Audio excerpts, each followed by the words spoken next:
Welcome, co-creators. There is a story that we have been co-creating, and it is the story of the Gaia Minute. Some of us may be aware that we are co-creating the story, and others may not be aware. But when we understand what Gaia is, I think we'll realize that we have always been creating the story. The way the story started for me was when I joined a community which was called ZADS. And ZADS is a name for seeds. ZADS is what the Dutch people call seeds. And it was a conscious capitalism movement group, very beautiful online community, very vibrant, with naturally people all over the world. It was, I think, my first connection with social media. And then it was bought up by a company that is well known, and it started being called Gaia. Many people in that community were very distressed by this change because the whole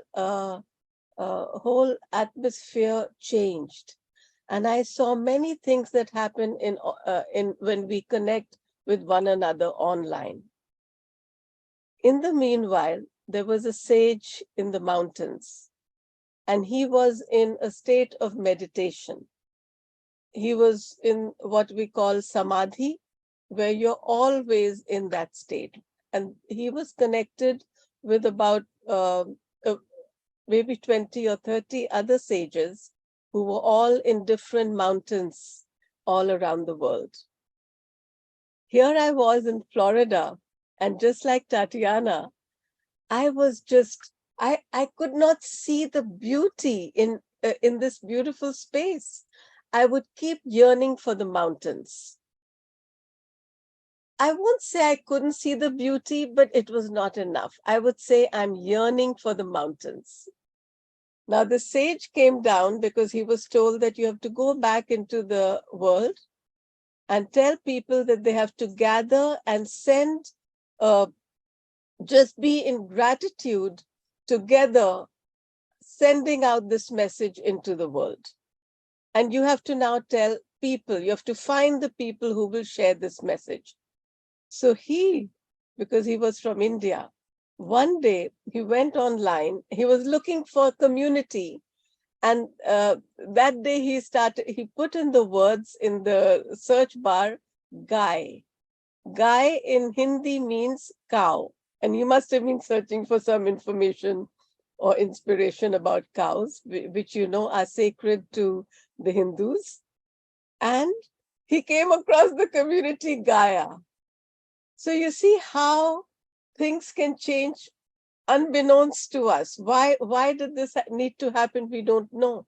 When he came here, he didn't show his face. He had a wise old monkey as his name, and he called as his profile picture, and he called himself Eli. He started joining the groups and in many of the groups I was, which were to do with the power of light, with how to network in a conscious way, how to communicate in an online forum, ambassadors, many things. And he saw that I'm very connected to the earth. So were other people. And then he gave us this message that I have been asked to give the message of daily wordless prayer. So, you know, this was a conscious capitalism society. Remember, that's why we had all come into it. So most of the people were not really very clued into that. They didn't like the word prayer. Even though I actually entered it because I was trying to be more earthly and trying in the sense of trying to be more worldly. I also was not very enthused by the word prayer. Because when people think of the word prayer, they think you have to ask for something. But he explained that what I'm saying is a wordless prayer, where there is not even any intention, except for just gratitude for Mother Earth and everything that she gives us. because we are not separate from the earth. We are an aspect, we are a part of the earth. And just like on earth, we have the clock and we have clock time, we need to set aside a time, just a few minutes a day, where we can just send some sort of a vibration of gratitude every day at the same time. And thousands of people, when they do it together, it's going to create a certain vibration, which is what is required for the earth. This was 2009, and something which we in the Lightworker world had talked about for many, many years was about to happen, and that is 2012. But when and in 2009, because of a movie which had come and everything, people had started hearing about 2012, when the Maya calendar ends and the world will come to an end. So there was a lot of fear, whereas we knew it was going to be a transformation. So when we said the word prayer, people got all rattled and worked up. And we realized that the message must go out in the same way in which it has been received by us, which is full of love and peacefulness, nothing to be scared of. So I was driving one day back from dropping my daughter to school, passing the ocean. And suddenly I realized that I felt a message. And the message came like that, a full message. And the message was 9:09, the Gaia Minute. And when it came to me, I realized, yes, this is okay. People will be able to understand this message and they will be able to accept it, because it is given in a way which is easier to understand why it needs to be and what exactly needs to happen. So I'm going to share that message on the screen. I think you all can read it. 9:09, the Gaia Minute. Each day at 9:09, in the morning or evening, let us spend a moment or more to beam our highest vibration into Gaia, Mother Earth, with all sentient and insentient beings. To raise our vibration, we can pray, meditate, hold intention, or simply visualize Gaia as healed, healing, whole, radiant.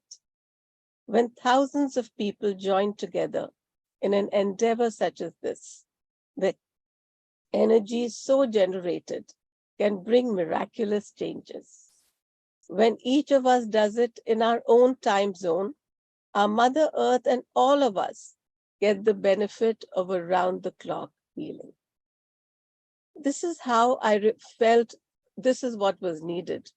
In the meanwhile, we were able to ask Eli, please show us who you are. We don't know who you are. We didn't even know he was from India. He had never told us who he was.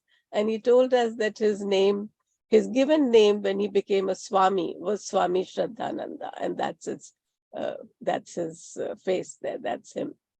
And he said in one line, I will just say, pray, pray, pray. Gaia is calling you.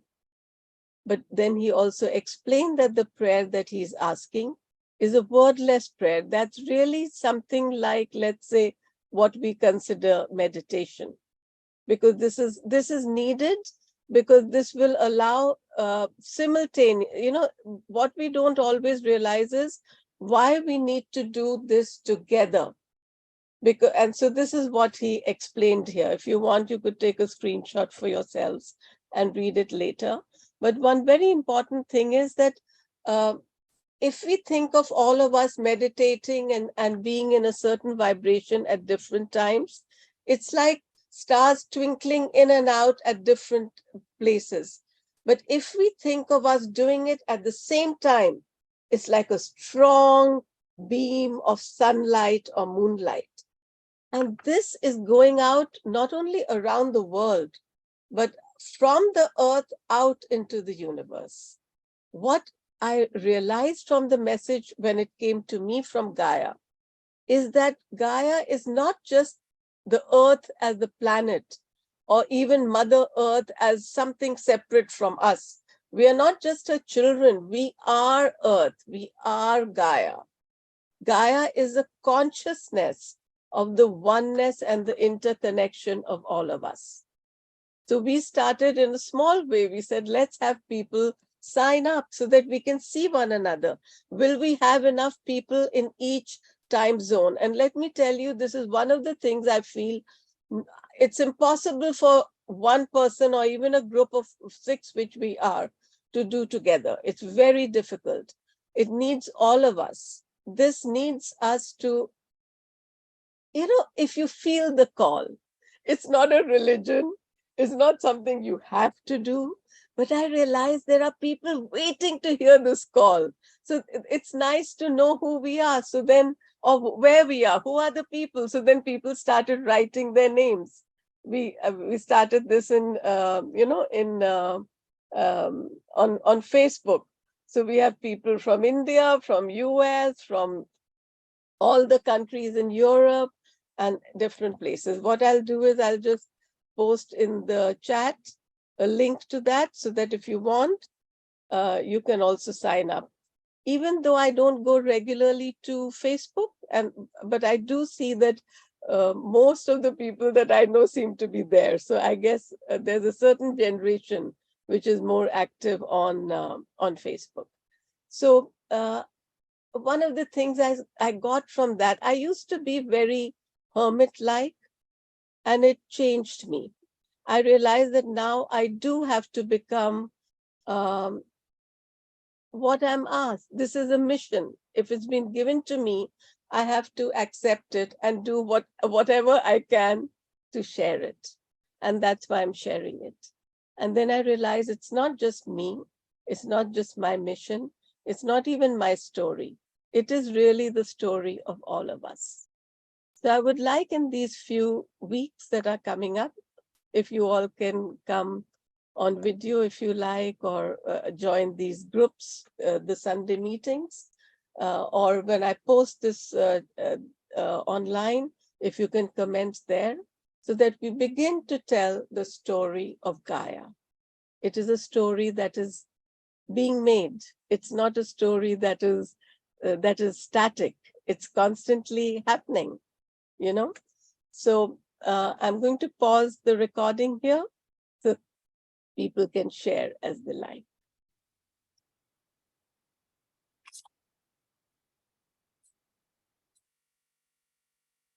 Tatiana is going to draw a card for our session, our group.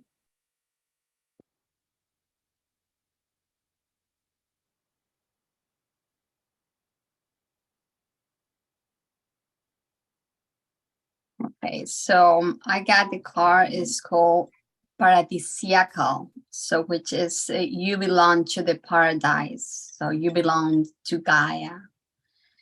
The way I see this card is this woman that is having all the leaves and the arms like a branch, and the hair like part of a tree. So it feels like it's coming to like what we've been sharing, like we are Gaia. We're not even children of Gaia, but we are Gaia. We are coming to that connection that we lose, and coming to understanding and feeling in a somatic way that when we are aware of that connection, all of our worries or illnesses or imbalances melt away, because we just merge into the oceans, into the rivers, into the mountains, into everything, and we remember who we are, and we come back to our center. Wow, that's beautiful.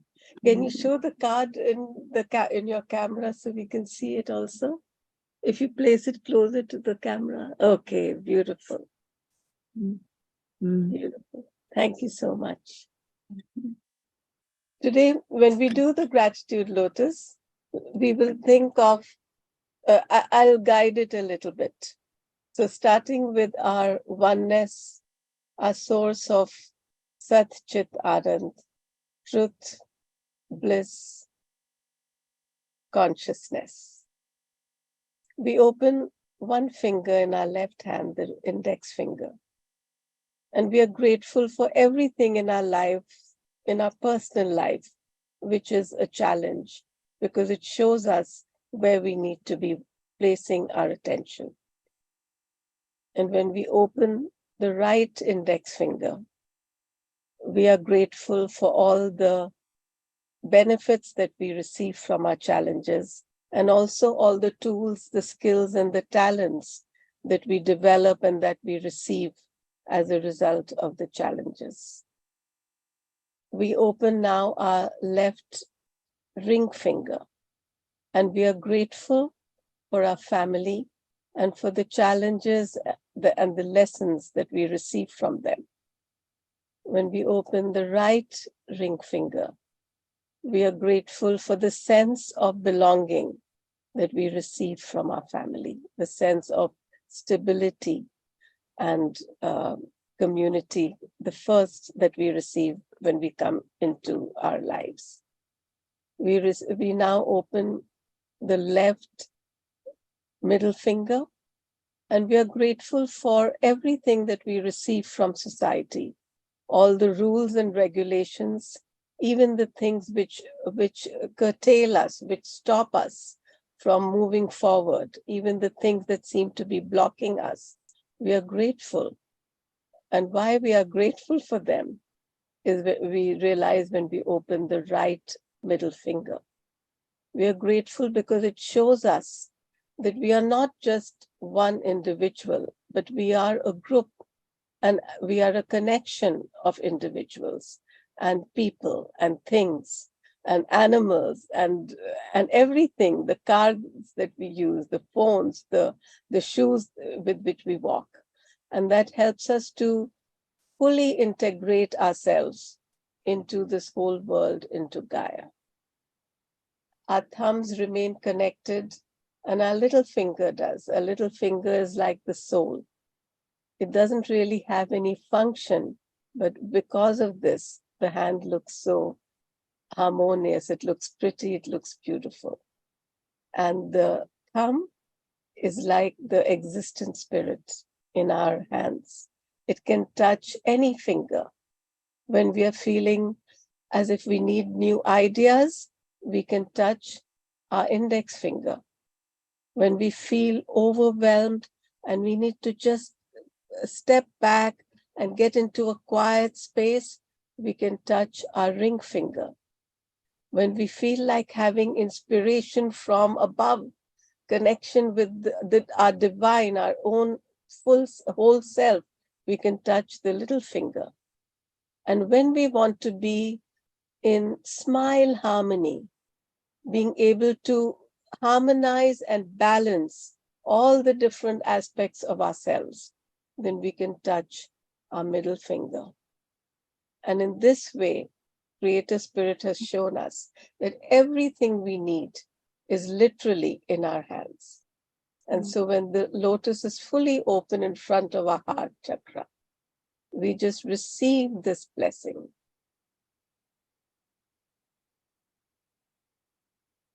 And with a smile, we start to radiate it.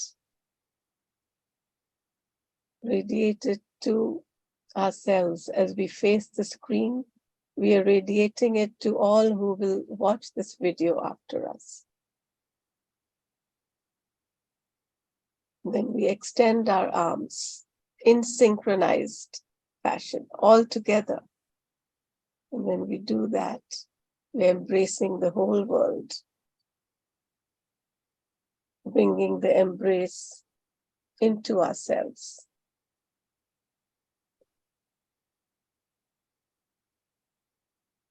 And coming back to the center, to Satchitanand.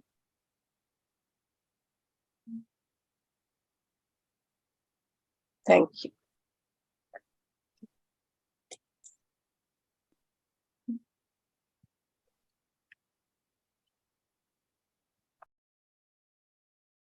Thank you so much, everyone, for being here. It's been such a beautiful session.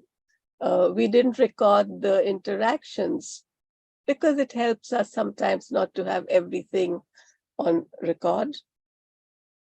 but we learn from one another and we give so much of prerna, inspiration to one another. That's what I realized in these circles, and that's why I value them so much. So thank you to all who were here. Thank you to all who may listen to this later. And anyway, everything we've done has gone into the Akash. It is into the heart of Gaia. Namaste.